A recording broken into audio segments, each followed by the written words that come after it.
वरुण कुमार जी, पंजाब से। राधे राधे सर।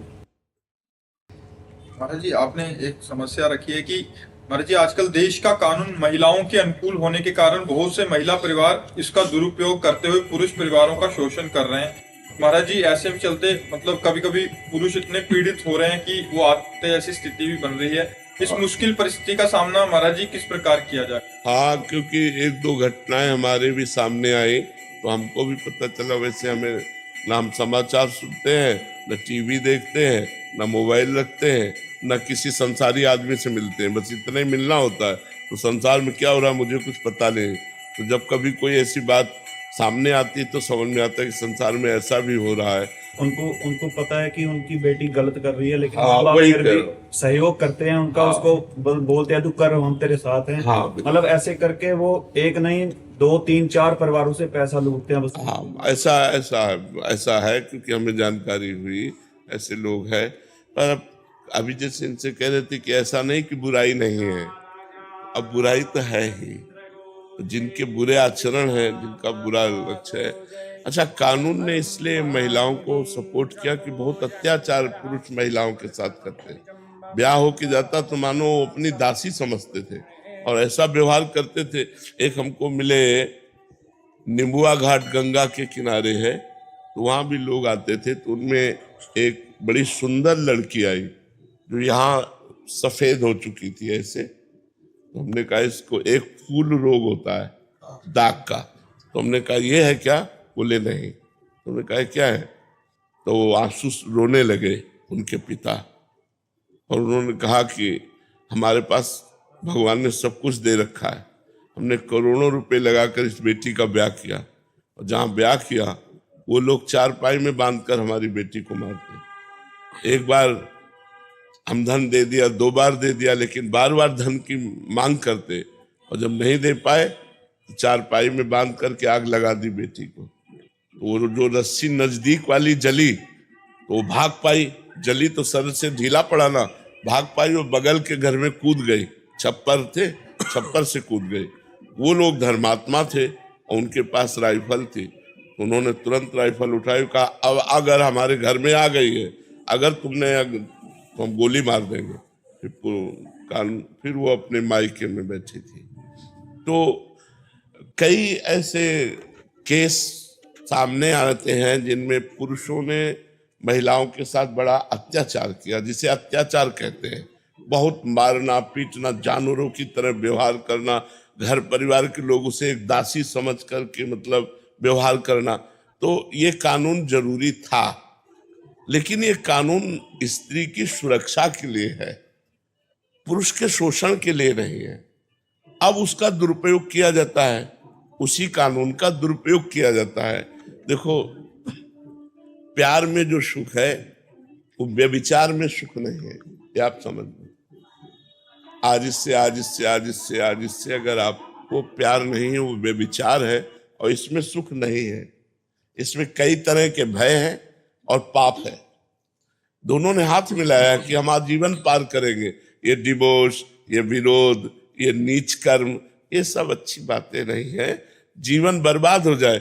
अगर भगवान का भजन करोगे, भगवान का आश्रय लोगे, तो जो दुराचार कर रहा है, अत्याचार कर रहा है, उसका विनाश अपने आप हो जाएगा। तो हम ऐसा नहीं कहते कि केवल माताएं बहनें ही गलत हैं, पुरुष भी बड़े अत्याचार करते थे, तभी ये कानून बनाए गए। और बहुत अच्छा है स्त्री के सपोर्ट के लिए कानून होना, लेकिन उस कानून का दुरुपयोग करना ठीक नहीं है। उस कानून के फायदे उठाओ, दुरुपयोग नहीं। अपनी सुरक्षा व्यवस्था के लिए वो कानून है, ना कि पुरुषों को सताने के लिए ऐसे कानून। तो कुछ जो भूली हुई माताएं बहनें हैं, जो धर्म को नहीं जानती हैं, जो परलोक को नहीं जानती हैं, उनके द्वारा ऐसी गलतियां होती रहती है और होती रहेंगी, क्योंकि उनको ज्ञान नहीं है ना मैं क्या कर रही हूँ। मनमानी आचरण है। इसलिए हमें यही लगता है कि आप धैर्यवान बनिए और जहां तक हो ये बचाव पक्ष में रहिए। आप विरोध भाव को सहिए, भगवान सबका मंगल करते हैं। ऐसा है, आप जो कह रहे हैं वो गलत नहीं है, ऐसा है। पर ऐसा भी है कि पुरुषों ने महिलाओं के साथ बहुत अत्याचार किया, बहुत ही अत्याचार हमने देखा भी है। पशु की तरह मारना, मतलब एक बहुत गंदा व्यवहार करना, तो ये कानून अत्यंत अनिवार्य था। इसीलिए सरकार ने कानून व्यवस्था स्त्रियों के लिए ज्यादा सुरक्षा के लिए की। लेकिन अब उसका दुरुपयोग करे तो गलत बात है। अब उसका पक्ष लेकर कानून का और फिर पुरुषों को सताए या पुरुषों तो थोड़ा, फिर भगवान न्याय करेंगे तो फिर आप हार जाएंगे, फिर आपको कष्ट मिलेगा।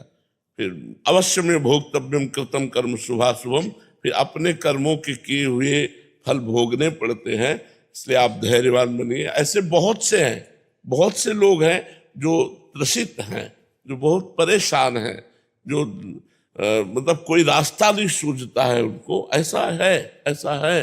पर भगवान से ही प्रार्थना कीजिए। तो ऐसे समय तो बड़ा भयावह आता चला जा रहा है। पवित्र बच्चा मिलना ब्याह के लिए मुश्किल है। अब मान लो हम ब्याह करना चाहते हैं, वो 2 गर्लफ्रेंड की है, और वो बता तो रहा नहीं, मम्मी पापा के भयवश ब्याह कर लिया और गर्लफ्रेंड से उसका व्यवहार है, और पत्नी ये जब जानती है तो क्या मतलब जीवन। अच्छा, बच्ची है, वो बॉयफ्रेंड की है, अब उसका ब्याह हुआ, अब वो बॉयफ्रेंड से संपर्क तोड़ नहीं पाई, अब वो परिवार नष्ट नहीं हो जाएगा? परिवार नष्ट हो। तो ये जो हम लोग बार बार चिल्लाते रहते हैं गर्लफ्रेंड बॉयफ्रेंड, ये सब गंदी बातें छोड़ो। क्योंकि तुम्हारा मान लो आप 15 में होश में आई या आए और 20-22 में ब्याह हो गया, मात्र 8-10 वर्ष संभालने के थे कि 8-10 वर्ष अपने को संभाल लेते तो एक अच्छे गृहस्थ बन जाते। और जब गंदी आदत हो जाती है तो फिर कंट्रोल में मन नहीं रहता। मन ये नवम नवम भोगना चाहता है, मन का स्वभाव है नया नया भोग मिले। तो जब हम एक पति में फिर कैसे रह पाएंगे? हमारी आदत खराब हो गई तो हम एक पुरुष में रह नहीं सकते। हमारी आदत खराब हो गई तो एक पत्नी को हम अपनी प्राण प्यारी मानकर नहीं रख सकते, वो 4 वृत्तियां भागेंगी इधर उधर। तो ये सब गंदी बातें हमारे समाज को खोखला कर रही है। गृहस्थी टूट रही है। आज गृहस्थी में वो प्यार नहीं है जो प्यार देखने को मिलता है कि पहले था ब्याह होके आ गया, आजीवन निर्वाह होता था। अब आजकल लव मैरिज होता है, 1 वर्ष में डिवोर्स हो जाता है। क्या है? तो थोड़ा समाज भ्रमित हो रही है। अध्यात्म विहीन होने के कारण, धर्म विहीन होने के कारण, भगवत विमुख होने के कारण दिशा भटक रही है। इसमें कोई सुख तो देखो, होश में चलो, धर्म से चलो तो भगवान तुम्हारी रक्षा करेंगे, और धर्म से नहीं चलोगे तो तुम्हारा पाप ही तुम्हें नष्ट कर देगा। चाहे स्त्री हो चाहे पुरुष हो, दोनों बातें हैं, दोनों के लिए हैं। चाहे स्त्री हो चाहे पुरुष हो, यदि धर्म से नहीं चलोगे, मनमानी आचरण करोगे, पापाचरण करोगे तो तुम्हें दंड मिलेगा। और जब दंड मिलेगा तो फिर विध्वंस हो जाओगे, नष्ट हो जाओगे। यदि वो आपके साथ ब्याही गई और किसी पुरुष से संपर्क नहीं कर रही तो आप में आसक्त हो जाएगी। यदि आप किसी स्त्री से संपर्क नहीं किए तो आप अपनी पत्नी में आसक्त हो जाएंगे। एक प्यार भरा जीवन चलेगा। मतलब कितना अच्छा जीवन है गृहस्थी में, कितना अच्छा जीवन। दोनों दोस्त बनकर प्यार भरा जीवन। वो दिन भर मेहनत करके आया, आप मुस्कुराती हुई मिली और उसका स्वागत किया, उसका जीवन। अब वो दूसरे से बात कर रही, वो दूसरे से बात कर रहा है। क्या जीवन, क्या जीवन है। तो अब ये तो बढ़ रहा है, ये बढ़ रहा है। क्योंकि जो विदेशी जीवन है उस जीवन की नकल की जा रही। जैसे लिव इन रिलेशन है, ये हमारी भारतीय पद्धति नहीं है। गर्लफ्रेंड बॉयफ्रेंड ये हमारी भारतीय पद्धति नहीं है। कहीं भी हमारे शास्त्र में, कहीं भी सनातन धर्म में या पीछे 40 वर्ष पीछे ऐसा कुछ नहीं था, ऐसा कुछ नहीं था। मतलब हम लोग सब एक ही स्कूल में पढ़ते थे और ये दिमाग ही नहीं था कि इस तरह का व्यवहार किया जाए। कबड्डी खेल रहे हैं साथ में, सब खेल 13-14 वर्ष के बालकों में बुद्धि ही नहीं रहती थी गंदी बात की। और आज तो मास्टर मिलेगा, आपको पढ़ा सकता है। वो 13-14 वर्ष का बालक आपको पढ़ा सकता है, क्योंकि मोबाइल है ना, वो सब कुछ देखकर समझ करके बड़ा प्रवीण हो जाता है। तो समय कलयुग का और आचरण धर्म विरुद्ध, तो हमारा समाज गिरता चला जा रहा है। वो समझ नहीं पा रहा। जैसे नए बच्चे नशा करना, ये अवस्था उन्नति के लिए है या नाश के लिए है? उन्नति के लिए। पढ़ो लिखो, संयम से रहो। दोस्ती करो, दोस्ती करना पाप नहीं है, लेकिन गलत आचरण मत करो। जब ब्याह हो जाएगा तो अपने पति के साथ वैसा व्यवहार करो, तो वो आपका पवित्र धर्म में जीवन होगा।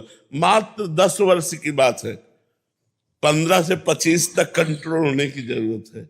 अगर 15 से 25 तक हम अपने को शासन में ले तो हमारी गाड़ी पार हो जाएगी, और 15 से 25 तक हमारे आचरण गिर गए तो पूरे जीवन गिराते रहेंगे, पूरे जीवन भर। आदत आदत होती है, अगर गलत आदत बन गई तो बन जाती है, वो बनी जाती है। अगर अच्छी आदत हो गई तो अच्छी आदत बन जाती है। तो आपका दुख सैकड़ों का दुख है, ऐसा नहीं, सैकड़ों का दुख है, क्योंकि आज चंचलता बढ़ रही है। एकाग्रता पवित्रता छोड़कर चंचलता बढ़ रही, तो ये दोस्त तो आएंगे आएंगे। जय श्री कृष्णा, राधे राधे। आप लोग को, दोस्तों को राधे राधे। आशा करता हूँ कि राधा रानी की कृपा से आप लोग स्वस्थ होंगे और अच्छे होंगे। वीडियो अच्छा लगे तो लाइक सब्सक्राइब कमेंट जरूर करें। जय श्री कृष्णा, राधे राधे।